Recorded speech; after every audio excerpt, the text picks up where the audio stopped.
খাৰুপেটীয়াৰ ছাত্ৰ-ছাত্ৰীসকলৰ বাবে এটি ভাল খবৰ। পিপলছ ৰাইট এণ্ড এডুকেশ্যনেল ট্ৰাষ্টে লৈ আহিছে আশাৰ বতৰা। দুখীয়া দৰিদ্ৰ মধ্যবিত্ত পৰিয়ালৰ ছাত্ৰ-ছাত্ৰীক দিব বিনামূলীয়া টিউচন। নৱম-দশম শ্ৰেণীৰ ছাত্ৰ-ছাত্ৰীক অভিজ্ঞ শিক্ষকৰ দ্বাৰা দিয়া হ'ব পাঠদান। নৰঙৰ খাৰুপেটীয়াৰ দুখীয়া দৰিদ্ৰ মধ্যবিত্ত পৰিয়ালৰ ছাত্ৰ-ছাত্ৰীক বিনামূলীয়া টিউচন দিয়াৰ ব্যৱস্থা গ্ৰহণ কৰিছে পিপলছ ৰাইট এণ্ড এডুকেশ্যনেল ট্ৰাষ্টে। দৈনিক আজৰি সময়ত খাৰুপেটীয়া ৰয়েল একাডেমীত নৱম আৰু দশম শ্ৰেণীৰ ছাত্ৰ-ছাত্ৰীক অভিজ্ঞ শিক্ষকৰ দ্বাৰা দিয়া হ'ব পাঠদান। প্ৰতি বছৰে ৩০০ শতাধিক ছাত্ৰ-ছাত্ৰীক চাকৰিৰ যোগ্য কৰি তোলা আৰু আইনী সাহায্য প্ৰদান কৰাৰ লক্ষ্যৰে পিপলছ ৰাইট এণ্ড এডুকেশ্যনেল ট্ৰাষ্টে এই পদক্ষেপ গ্ৰহণ কৰিছে। নৱম আৰু দশম শ্ৰেণীৰ ছাত্ৰ-ছাত্ৰীয়ে যোগাযোগ কৰিব পাৰে 8822008542 অথবা 7002913701 নম্বৰত। পিপল ৰাইটছ এণ্ড এডুকেশ্যনেল ট্ৰাষ্ট, এই ট্ৰাষ্টত ৩টা ইউনিট থাকিব। এটা হ'ল লিগেল ইউনিট, এটা এডুকেশ্যনেল ইউনিট আৰু এটা ছ'চিয়েল ইউনিট। আমি এডুকেশ্যনেল ইউনিটৰ জৰিয়তে আমি যিমান ল'ৰা ছোৱালী আছে, দুখীয়া মধ্যবিত্ত পৰিয়ালৰ ল'ৰা ছোৱালী যিসকলে পইচাৰ অভাৱত, আৰ্থিক অভাৱৰ কাৰণে ভাল শিক্ষা গ্ৰহণ কৰাত মানে ব্যৰ্থ হৈছে, যিসকলে ভাল টিউচন ল'ব পৰা নাই, কোচিং ল'ব পৰা নাই, সেইসকলৰ বাবে আমি এটা মানে সুযোগ লৈ আহিছোঁ। আমাৰ ট্ৰাষ্টে ইয়াৰলি 300 এনেকুৱা ষ্টুডেণ্টক টাৰ্গেট কৰি তেওঁলোকক ট্ৰেইন কৰিব আৰু তেওঁলোকৰ সৰ্বাংগীন শিক্ষাৰ ক্ষেত্ৰত লগতে সৰ্বাংগীন উন্নতি সাধনৰ কাৰণেও কাম কৰিব। গতিকে আমি গোটেই ল'ৰা ছোৱালীক ক্লাছ 9-10 ল'ৰা ছোৱালীক আমি অল ছাবজেক্টত টিউচন দিম। আমাৰ লগত থাকিব কোৱালিটি এক্সপেৰিয়েঞ্চ টিচাৰ আৰু লগতে লিগেল ইউনিটটো আছে। লিগেল ইউনিটৰ জৰিয়তে আমি গোটেই যিমান আণ্ডাৰ প্ৰিভিলেজ, যিমান দুখীয়া পিছপৰা শ্ৰেণীৰ লোকসকল আছে, আইনীভাৱে তেওঁলোকক আমি কেনেদৰে সহায় কৰিব পাৰোঁ সেই বিষয়ে আমাৰ এটা লিগেল টীম থাকিব আৰু এই লিগেল টীমটো গোটেইখিনি মানে আইনী সাহায্য প্ৰদান কৰাত তেওঁলোকৰ সামৰ্থ্য অনুযায়ী সহায় কৰিব। আৰু ছ'চিয়েল ইউনিটৰ জৰিয়তে আমি গোটেই মানে অল অভাৰ আছামত আমি মানে এৱাৰনেছ কেম্পবোৰ কৰিম বুলি আমি মানে এতিয়া ভাবিছোঁ। এতিয়া দেখা যাক কি হওক, কিমান দূৰ আমি সক্ষম হওঁ। হয়, ক্লাছ 9 আৰু ক্লাছ 10ৰ যিমান ল'ৰা ছোৱালী আছে যিখিনিয়ে মানে পইচাৰ অভাৱত ভাল টিউচন ল'ব পৰা নাই, ভাল কোচিং ল'ব পৰা নাই, সেই সকলক যিসকলে মানে ইচ্ছুক আৰু অভিভাৱক হওক বা ছাত্ৰ ছাত্ৰী যিসকল ইচ্ছুক সকলোকে আমি মানে শিক্ষা প্ৰদান কৰিম। ভেন্যুটো হ'ল ৰয়েল একাডেমী। যিমান ওচৰৰ পাজৰৰ যিমান ল'ৰা ছোৱালী আছে বা বাহিৰতো যিমান ল'ৰা ছোৱালী আছে, যদি আমাক কণ্টেক্ট কৰে আমি তেওঁলোকৰ সুবিধা অনুযায়ী তেওঁলোকক যি চিলেবাছ আছে সেই হিচাপতে তেওঁলোকক মানে আমি কোচিং দিম। সময়টো হ'ল অফ টাইম, মানে যিহেতু চবেই স্কুলত পঢ়ে, এতিয়া যিমান দুখীয়া দৰিদ্ৰ হওক স্কুলততো নাম লগাই পঢ়ে, কিন্তু তেওঁলোকৰ টিউচন নাই। গতিকে আমি অফ টাইমত টিউচন দিম। স্কুল টাইমৰ পিছত তেওঁলোক স্কুল টাইমৰ পিছত আহি তেওঁলোকৰ সুবিধা অনুযায়ী 4টা, 4:30 বা সেনেকুৱা টাইমত আমি তেওঁলোকে যদি আমাক কণ্টেক্ট কৰে তেওঁলোকৰ সুবিধা অনুযায়ী আমি এটা টাইমটো ঠিক কৰি ল'ম আৰু সেই টাইমতে তেওঁলোকক আমি মানে কোচিং দিম।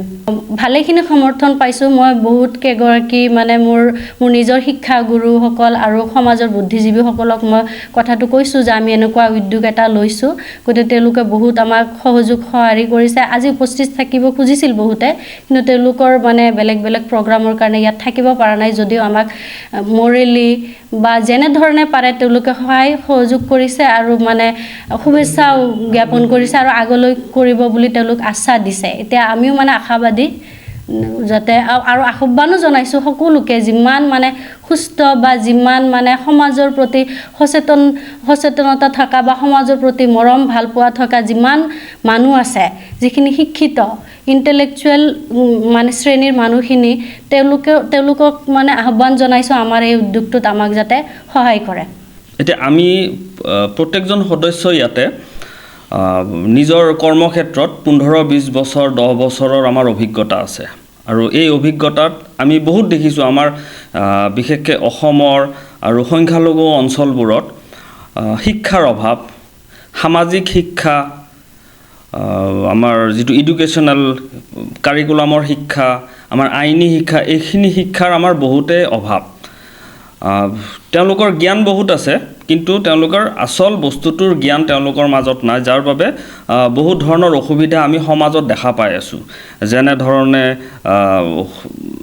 অলপ বাল্যকালতে শিক্ষা শেষ কৰা ড্ৰপ আউট যিটো লগতে আছে আপোনাৰ বাল্য বিবাহ যিটো আইন হৈ যোৱাৰ পিছতো এতিয়াও আমি ঠায়ে ঠায়ে কিছু দেখিব পাওঁ মানে সংবাদ মাধ্যমৰ জৰিয়তে হওক যেনেকুৱা বাল্য বিবাহ হৈছে পক্সো আইনৰ মানে আসামী হৈছে গতিকে এই সকলোবোৰ হৈছে জ্ঞানৰ অভাৱত এই জ্ঞানখিনি দিয়া সমাজত ল'ৰা ছোৱালীক কেনেধৰণে ডাঙৰ দীঘল কৰিব লাগে তেওঁলোকৰ শিক্ষা যিটো সেই শিক্ষা কেনেকৈ হ'ব লাগে সেইবোৰৰ ওপৰত আমাৰ থাকিব উদ্দেশ্য আৰু আইনী ক্ষেত্ৰত আমাৰ উদ্দেশ্য থাকিব যে আমাৰ দৈনন্দিন ৰাতিপুৱা উঠাৰ পৰা ৰাতি শোৱালৈকে আমি সামাজিক প্ৰাণী গতিকে আমি আইনৰ মাজেদি চলোঁ গতিকে কোনটো পদক্ষেপ ল'লে আমি আইন ভংগ হ'ব কোনটো পদক্ষেপ ল'লে আমি আইনৰ মাজত থাকিম আৰু কেনেধৰণে খোজ দিলে আমি ভৱিষ্যতে আইনী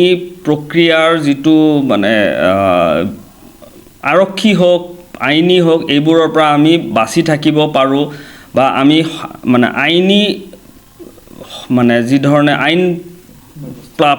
আইন পালন কৰা নাগৰিক এজনৰ যিটো মানে কৰ্তব্য সেই কৰ্তব্যবোৰ তেওঁলোকৰ জ্ঞানত মানে কেনেকৈ আহিব আৰু জ্ঞানটো আহিলে তেতিয়াহ'লে তেওঁলোকে এই ধৰণৰ সামাজিক যিবোৰ অসুবিধা আছে আইনী অসুবিধা আছে এইবোৰৰ পৰা বাচি থাকিব পাৰিব লগতে আমাৰ যিটো এডুকেশ্যনেল যিটো আমাৰ কৰিব লগা শিক্ষাৰ বিভাগৰ ক্ষেত্ৰত কৰিব লগা আমাৰ যিখিনি মানে কৰণীয় কাম আছে সেইবোৰত হ'ল যে বৰ্তমান আমি দেখা পাইছোঁ যে মেট্ৰিকৰ যিটো ৰিজাল্ট হৈছে আমাৰ যিবোৰ চৰকাৰী বিদ্যালয়সমূহত আমাৰ গাঁৱৰ আৰু মানে পিছপৰা সমাজৰ যিবোৰ তাৰে ল'ৰা ছোৱালীবোৰ তাতে পঢ়ে গতিকে তেওঁলোকৰ শিক্ষাটো যিটো বৰ্তমানৰ মানদণ্ড সেই মানদণ্ড হিচাপে পোৱা নাই গতিকে আমাৰ উদ্দেশ্য এয়াই থাকিব যে আমি গাঁৱৰ চুকে কোণে গৈ ল'ৰা ছোৱালীক আমাৰ যিটো শিক্ষা আমি যিটো সুবিধা প্ৰদান কৰিম তাতে আহক আমাক যোগদান কৰক আমি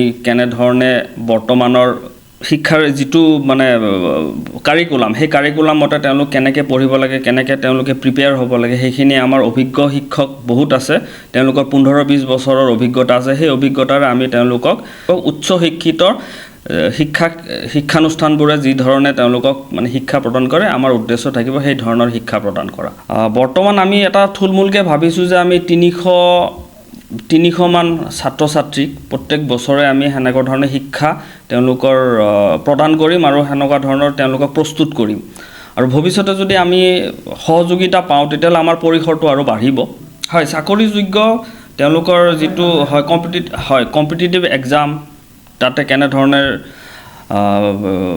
প্ৰিপেয়াৰেশ্যন প্ৰস্তুতি তেওঁলোকৰ হ'ব বা কেনেধৰণৰ শিক্ষা তেওঁলোকৰ ভৱিষ্যতৰ জীৱনত কামত আহিব সেইবোৰ আমাৰ জ্ঞান দিয়া যিটো কাৰিকুলাম থাকিব তাৰ বাহিৰেও মানে সেইবোৰ জ্ঞান দিয়াৰ আমাৰ উদ্দেশ্য থাকিব